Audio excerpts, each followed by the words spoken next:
seeing these 25 plus models might give you a nightmare. So maybe on this video we're gonna look at things what it can do and it cannot do, because as we know there's limitations with hard drives on this NAS, but we will also have a look what you can install in this NAS and what you can't. As you know, they removed 10 gigabit upgrade, so we will try to install 10 gigabit card through a M.2 adapter. We will also use this adapter to try and install graphics card, because as you know, transcoding functionality is also removed from a 4-bay NAS. Synology used to have it all, but now we need to do these things manually. And sometimes it involves a little bit of hacking as well. But the main focus is going to be on RAM upgrades. Can we use third-party RAM? Synology are very strict with their compatibility lists, but we will try SSDs, hard drives, NVMe's that are not listed in those lists, just to see what happens. And also we will try, is it possible to connect USB 5 gigabit upgrade, just in case 10 gigabit upgrade doesn't work through the M.2 port. Having 2.5 gigabit connection on this NAS is actually a bottleneck, because if you use SSDs, you could potentially get above 500, in some cases even 1000 megabytes a second if you combine those SSDs in RAID 0. But the best you can do is combine those two 2.5 gig ports and get 5 gigabit speeds, which is not enough. And the last thing what we're going to try is third-party DAS box that we can connect to a NAS. We'll try USB and also USB-C port. USB-C port is normally dedicated for their expansion units. We're going to have a look if third-party box like this will work with that NAS. Let's start with a hard drive which is not supported by Synology. Let's put it in and see if we can set it up using this hard drive. And it says unrecognized drives detected. So as you know, you cannot set this thing up with a third-party hard drive. The only way to set it up is to use Synology official hard drives or hard drives from another Synology NAS. If you have older NAS, if you take one of those drives or all of those drives out and put into a 25 plus model, it will be allowing you to migrate those drives into the new box. And then you can run the script to add those drives to your compatibility list. And the third loophole, which I know of, is using SSDs. If you have any SATA SSD, people say they will work. So let's try that. And as you can see with SATA SSD, you can start installation process. So let's download latest DSM and install it. Let's start the DSM. Let's give it a name. And now it asks us to create a storage pool. Let's choose basic and choose our SSD. Keep drive check, maximum capacity, BTRFS. As you can see, even this SSD, even though it works, is not on their compatibility list. So you get these warning signs. Let's add a few more drives. And as you can see, other drives are not recognized. So if you want to create a storage pool, we cannot do it. If you want to enable third-party drives, you'll need to go to GitHub 007 Revad. Please make a donation to him. He created all these scripts available so you can use your third-party drives. He has a long list of scripts available what you can use for your Synology NAS to make it actually usable. So what we need is Synology hard drive database. So what we need to do first is enable SSH. Go to control panel, type SSH and enable that service. If you're on your Windows, go to putty.org and download this app. Otherwise, if you're on Mac or Linux, you can use terminal. Then connect to your NAS using SSH and then IP address of your NAS. And then use your password to connect to your NAS. Then choose sudo imode. Paste the script. So let's execute this script. To enable those hard drives, we need to replace this path, which is location of the file. Okay, let's go to home folder, cd home, so we can see our file is inside there. So since we downloaded this file into root without any changes, this is where we need to execute it from. So now you can see all these drives are being added to compatibility list. So now you can see all these drives are available for you to create a volume. Create one, storage pool, and we can add any of these drives. Okay, let's see what happens if we add third-party NVMe's that are not on their compatibility list. Let's go to Storage Manager and see if those NVMe's are found. So if you want to create SSD cache, we cannot do it. So to add them to compatibility list, we need to go back to SSH. So to simplify your process, it's better to add NVMe's and hard drives that you want to use from third-party vendors in one go. So you don't need to repeat this process. As you can see, now NVMe's are also added. Let's confirm that here. As you can see, NVMe's are now green. And if we go to storage pool, create cache, we can do that. But if we want to create NVMe volume, we also need to run a script, otherwise only Synology NVMe's are allowed. So that will be your script called Synology M.2 volume. This is what you need. But we will move on with some memory checks. Can we use some third-party 16 GB RAM modules in this NAS? So let's power this device down and check which RAM we can use. So in order to upgrade the RAM, we will need to remove those hard drive bays. So by default, you get this ECC memory built in. You don't want to mix ECC with non-ECC. So let's try two non-ECC 8 GB modules.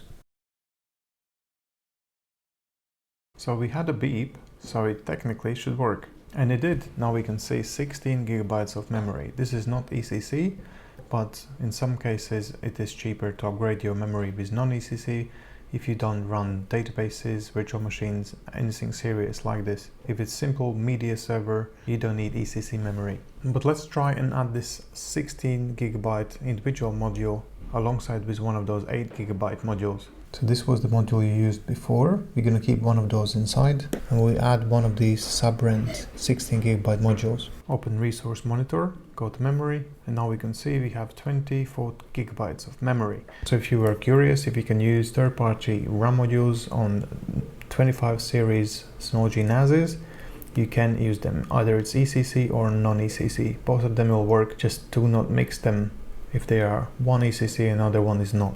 Okay, let's move on to next test. Is this ThermalTake DAS Box will work as an expansion unit to this Synology NAS? Because as you know, there's USB-C port at the back of the Synology. We will connect it through that port.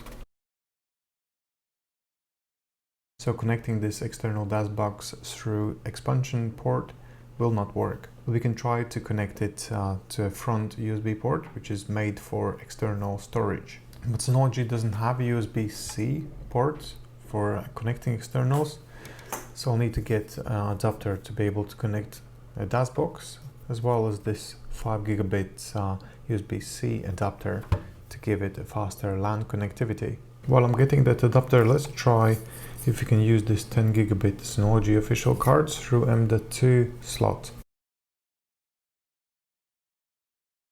This is the 16X slot, but you can connect any other card which is smaller. So let's see if it works. Okay, I used this M.2 adapter instead, and the green lights came up. And yes, there's an IP address. Let's log in. Let's go to control panel, network interfaces, and it says 1 gigabit connection. I just realized it is connected to 1 gigabit switch. I'll change the cable to Cat6A and connect it to 10 gigabit switch. We will be connecting it to Unify switch, which has SFP ports, so we will need this SFP converter to Cat6 cable. Plug that in, and now we have connected to 10 gigabit switch. Let's go to network settings, network interfaces, and now it says it's 10 gigabit connection. Let's fill up those remaining bays with SSDs and check what speeds we can get. Let's go to storage manager and create a new storage pool. This is going to be RAID 0 with 4 disks in there. Let's create shared folder 10 gig so we can see DS925 available. Let's go in there and upload something. So we have here 19 gigabyte file. Let's upload it to DS925. And the speeds we are getting is 400 megabytes second. This is actually worse than combining two 2.5 gig ports that I did in Top Gear testing. Let's do the download test. I think there are some limitations on those M.2 slots. Let's do 1.5 gig test using NAS performance tester. 14 read, 345 write speeds. Pretty slow. I'll swap it from NVMe slot 1 to NVMe slot 2, maybe it's faster. Okay, let's do a test using other NVMe slot. And the speeds are pretty much the same, so it looks like there's no point upgrading this NAS with 10 gigabit card through NVMe. combining those two 2.5 gig ports will give you better performance. Okay, should we try graphics card now? Is it gonna work? This was the adapter I was using for 10 gigabit upgrade, so maybe there are some limitations on this thing as well. We may as well need some power for graphics card. 10 gigabit cards are not that power needy. So first of all, we'll need to install NVIDIA driver for the card to be recognized in Synology. So let's download this and install it manually. Select NVIDIA driver. Before we install NVIDIA driver, we need to install Simple Permission Manager. It looks like we can't install Simple Permissions app. So it looks like this graphics card is not going to work because there is no package created for this CPU. So let's remove it and continue with the next test. Okay, let's try 5 gigabit adapter, which is USB to 5 gigabit LAN. Is this going to work on Synology DS925? So let's plug it in and install driver. So thanks to BBQQ, they created drivers for all of these USB LAN adapters. Either it's 2.5 or 5 gig or even 10 gig adapters. First of all, you need to check what CPU you have. So mine is V1000NK. And as you can see, there's a new driver released here a few weeks ago. That's mine. So here are the things you need to do to install this package. Let's go to Package Center, Manual Install, select the package, and technically it should fail first. And it says failed to install the package. So when that happens, we need to run this command in SSH. So we open our terminal and connect through SSH and execute that command. And then run the second command to change permissions, and that's it. Okay, let's restart the NAS now. So the LED light has come up, so that's a good sign. If we go to Package Center, Install Packages. So if you go to Packages and see this error, okay, let's repeat the process. Uninstall this, choose the package, click Next, Agree, and now it seems to be installed and running. And also you can now see that LAN connection is detected, and there's also IP address available. So let's disconnect the original LAN. Now we can connect through this 5 gigabit connection. I just connected this 5 gigabit port to Unify switch, so we can do some tests with my testing machine. Now let's test the download using this 5 gigabit USB adapter. As you can see, the speeds are reaching 400 megabytes second, but then it drops a little bit. So not exactly full 5 gigabit speeds, but good enough. And let's do the upload test. What speeds we are going to be getting here.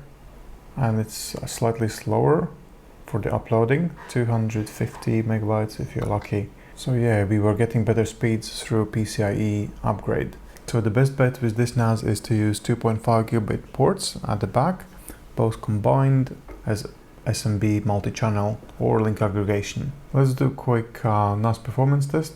Okay, enough with that. If you do need extra 5 gigabit port, this is an adapter you can use. It doesn't get the best speeds, but it's an option. This is a WAV-Link adapter, so you can have a look if you want to try it out yourself. But also I want to test if USB 4 QNAP adapter will work or not. And as you can see, the LED is barely on, so it probably needs more power. I'll plug in other LAN cable just to check in admin panel what is going on. And yes, the QNAP adapter is not found. Okay, this QNAP adapter is not going to work then. But we can also try this IO Crest. Let's connect and see what happens. So the lights are not coming up, so I would say this is not a successful test either. And when we go to control panel, go to network interfaces, and it is indeed not found. Okay, these 10 gigabit adapters do not work. Even if they did, they would be still limited to 5 gigabit USB limitations that Synology has. So the last test that I want to do is this ThermalTake 2-bay DAS Box. It has 10 gigabits 3.2 connection, but we will be connecting it to this 5 gigabit port at the front. And it's also good news that we can use USB DAS boxes connected to a NAS, so it will recognize those drives through the USB connection. So you can use this box as a target for your backups. So now you can know how to use third-party hard drives or SSDs, or maybe even NVMe SSDs for caching and storage, as well as how to upgrade RAM, how to add LAN ports through the USB port. Thanks to a little adapter connecting to M.2 slot on your Synology, you can now connect also PCIe cards. If there are any other upgrades or tweaks that I didn't cover in this video, do let me know in comments. I might revisit this subject and show you some more options how to hack, upgrade and fine-tune your Synology NAS. Otherwise, thank you for watching and see you next time.